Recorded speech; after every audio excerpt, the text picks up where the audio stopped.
तो उसको कैसे मिले? एक विषय मैंने ये भी रखा था कि जब ग्लोबल वार्मिंग की बात हो रही है तो क्यों न हमारे जितने भी पुलिस हाउसिंग हम कर रहे हैं, रेन वाटर हार्वेस्टिंग उसके साथ इनबिल्ट व्यवस्था की है। उसी प्रकार से सोलार सिस्टम को हम अटैच क्यों न करें? अगर हम सोलार सिस्टम को उसके घर के साथ जोड़ देते हैं तो पुलिस परिवार का कॉस्ट ऑफ लिविंग कम होगा। अगर उसका गर्म पानी का काम वगैरह सब अगर इसी लाइन से हो जाता है तो उसका खर्चा कम हो जाएगा, कॉस्ट ऑफ लिविंग कम होगा। तो हम व्यवस्था ऐसी विकसित करें ताकि उस पर रहने वाला जो व्यक्ति होगा उसका भी कॉस्ट ऑफ लिविंग कम करने में हमारे मकान की रचना, हमारी हाउसिंग सिस्टम ही उपयोगी हो। उसी प्रकार से एक सुझाव मैंने रखा कि हम अगर स्कोप हो सकता है सब जगह पर ना कोई हो, क्यों न हम पुलिस हाउसिंग के अंदर किचन गार्डन की व्यवस्था करें और वहीं पर उस 30 परिवार 50 परिवार जितने मकान होंगे उनके लिए जो सब्जी चाहिए कुछ सब्जी वहां, और वो भी ऑर्गेनिक सब्जी हो सकती है। अगर हमारा पुलिस परिवार इकोनॉमिकली उतनी स्थिति नहीं होती है मन मर्जी पड़े उतनी सब्जी वगैरह वो खा सकता है, उसके परिवार को जो न्यूट्रिशन व्यू पॉइंट से आवश्यकता है उसमें वेजिटेबल्स बहुत बड़ी अनिवार्यता है। अगर एक किचन गार्डन होगा और उस वेजिटेबल को उन्हीं परिवारों में बांटने की व्यवस्था वो अपने आप बना लें, और वहां जो पुलिस परिवार की माताएं हैं, बहनें हैं, वे अगर छोटा एक सखी मंडल बना ले और सखी मंडल बना करके उस किचन गार्डन को संभाले और अपना एक सिस्टम बना के ये मंडे को ये इतनी सब्जी इस प्रकार की आई है, चलिए 4 घरों को पहुंच सकती है, दूसरे मंगल को इन 4 घरों को, यानी न्यूट्रिशन की समस्या में भी समाधान हो सकता है, कॉस्ट ऑफ लिविंग भी कम हो सकता है और अच्छा खाना उस परिवार को उसी हाउसिंग के साथ जोड़ सकते हैं। कुछ कॉमन फैसिलिटी विकसित कर सकते हैं क्या? बच्चों के खेल के लिए उनको प्रमोट कर सकते हैं। यानी एक प्रकार से हाउसिंग वो सिर्फ 4 दीवारों वाली व्यवस्था यहां तक सीमित मैं समझता हूं हमारा क्षेत्र न रहे। आप लोग 2 दिन चर्चा करने वाले हैं, तब उन 4 दीवारों से बाहर निकल करके पुलिस हाउसिंग यानी एक पुलिस परिवारों की सामूहिक जिंदगी को किस नजरिए से हम देखना चाहते हैं, उस सामूहिक जिंदगी में वो कौन सी चीजें हम जोड़ना चाहते हैं ताकि उनके जीवन को हम उपकारक हो सके। अगर उस दिशा में हम प्रयास करते हैं, मैं समझता हूं बहुत कंट्रीब्यूट कर सकते हैं। ज्यादातर ये देखने में आता है कि महानगरों में इस काम को पूरा करना एक बहुत बड़ा, तो कई एजेंसियों से निकल करके आना पड़ता है। अब जैसे हमने कोशिश की है कि क्यों न पुलिस थाने के साथ साथ जब पुलिस थाने के लिए जमीन देते हैं तो उसके साथ छोटा मोटा हाउसिंग कॉम्प्लेक्स उसी के निकट देने की संभावना बन जाती है। अब हम तलाशते रहते हैं क्या मल्टी स्टोरी पुलिस स्टेशन बना करके नीचे पुलिसिंग का काम करने वाला थाना होगा और ऊपर मल्टी स्टोरी में हम अपना हाउसिंग की व्यवस्था कर दें ताकि कई प्रकार से वो सुविधाजनक बन जाता है। तो ऐसी भी जैसे फायर ब्रिगेड है, फायर ब्रिगेड में परंपरा ही है कि नीचे फायर ब्रिगेड की व्यवस्था होगी तो उसके ऊपर क्वार्टर की व्यवस्था रहती है, उनके रहने की व्यवस्था बनी रहती है।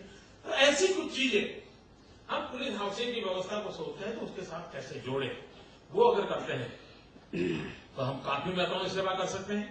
गुजरात ने इन दिनों में कई और इनिशिएटिव लिए हैं, देश भर के पुलिस के मित्र आए हैं, तो हो सकता है कि वो बातें उनके राज्य में ले जाने के लिए काम आ सकती है। वैसे वो राष्ट्रीय स्तर पर जब उनको किसी मीटिंग में जाने का अवसर मिलता होगा तो जरूर इन विषयों पर वो बातचीत करते होंगे। एक क्षेत्र जिसमें हमने पदार्पण किया है वो है रक्षा शक्ति यूनिवर्सिटी। कई वर्षों से हमारे देश में चिंतन चलता रहा है कि फलाने देश की पुलिस ऐसी है, हमारे देश की पुलिस ऐसी क्यों है, कितना क्यों है, ऐसा ही होता है। दरअसल क्या है, हमारी पूरी व्यवस्था में जॉब इस सेंटर में है, ह्यूमन रिसोर्स सेंटर में नहीं है। थोड़ा शिफ्ट करके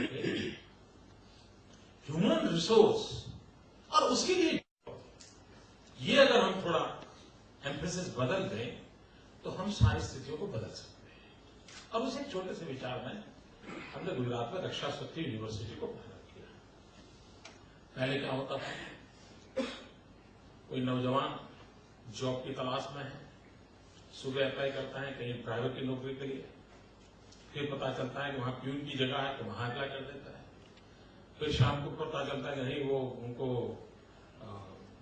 सेल्समैन की जरूरत है तो वहां अप्लाई कर देता है, इतने में पता चलता है पुलिस की भर्ती होने वाली तो वहां अप्लाई कर देता है। उसे मालूम नहीं कहां जाना है, क्यों जाना है मालूम नहीं, वो अपना चिट्ठी डाल देते हैं जॉब चाहिए, और अगर हाइट बड़ी ठीक है तो मेल बैठ जाता है, चलो भाई पुलिस में रिक्रूट करो, और फिर 6 महीना जो भी पैर ऊपर नीचे करना ये करना और वो कपड़े पहन लेता है और वो सिस्टम में आ जाता है। आया था क्यों? जॉब के कारण, फिर उसमें अपना गुजारा कर लेता है।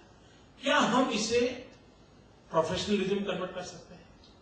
तो हमने रक्षा शक्ति यूनिवर्सिटी का कंसेप्ट रखा कि 10वीं या 12वीं के बाद जिसका जीवन का तय है कि मुझे इस देश की सुरक्षा के क्षेत्र में अपने जीवन को लगाना है, तो इससे वो आएगा, ग्रेजुएशन भी उसी में करेगा, पोस्ट ग्रेजुएशन भी उसी में करेगा, उसकी फिजिकल ट्रेनिंग भी उसके साथ साथ होती रहेगी, उसको कानून भी सिखाया जाएगा, उसको मॉब साइकोलॉजी भी सिखाई जाएगी, वो सारे विषय। अरे एक प्रकार से जो काम हम 6 महीने में मुश्किल से उसको हाथ पैर हिलाना सिखा करके लगा देते हैं, ये 3 साल 5 साल के कोर्सेज करके एक ऐसा ह्यूमन मटेरियल हम लोगों के हाथ लगेगा जिसके कारण हम धीरे धीरे पूरी व्यवस्था को बदलेंगे। रक्षा शक्ति यूनिवर्सिटी हमारे यहाँ प्रारंभ की है, 1 वर्ष हो चुका है, देश भर से लोग उसकी इंक्वायरी कर रहे हैं, और मैं तो पुलिस क्षेत्र के मित्र हैं, फैकल्टी के लिए भी अच्छे लोग समय देना चाहते हैं, गुजरात में निमंत्रण है आपको। आपके भी ध्यान में हो कि भाई इस प्रकार के बहुत एक्सपर्टाइज है किसी के पास, हम जरूर उसका स्वागत करें, क्योंकि हम चाहते हैं कि देश को एक ऐसी इंस्टीट्यूशन दे, और ये देश के लिए कर रहे हैं, ये सिर्फ गुजरात पुलिस के काम के लिए नहीं करते। हम एक ऐसी इंस्टीट्यूशन खड़ा करना चाहते हैं कि जिससे लोग, और उनका कैंपस इंटरव्यू होंगे, उनको कैंपस से लोग ले जाएंगे, भाई फिर गुजरात की रक्षा यूनिवर्सिटी से अगर हमको कांस्टेबल में भी ये लड़के मिलते हैं तो हमें चाहिए, हम ले जाएंगे, हम इतना तनख्वाह देने को तैयार है लेकिन ले जाएंगे, ये होने वाला है। तो हम उस दिशा में काम कर रहे हैं। उसी प्रकार से लॉ एंड ऑर्डर के सिचुएशन ने रूप बदल दिया। अब हॉलैंड में बैठा हुआ एक इंसान कंप्यूटर के बटन पर उंगली डाल करके आपकी पूरी बैंक लूट सकता है, ये स्थिति बन चुकी। अब ऐसे समय में पुराने तौर तरीकों से सबूत उपलब्ध कराना, उसको सजा तक ले जाना, ये क्षेत्र बदल चुका है। जिस प्रकार से हाईटेक गुना हो रहे हैं, तो सबूत भी तो हाईटेक सिस्टम से ही लाने पड़ेगी, इन्वेस्टिगेशन। और उसी के लिए हमने फॉरेंसिक साइंस यूनिवर्सिटी बनाई है।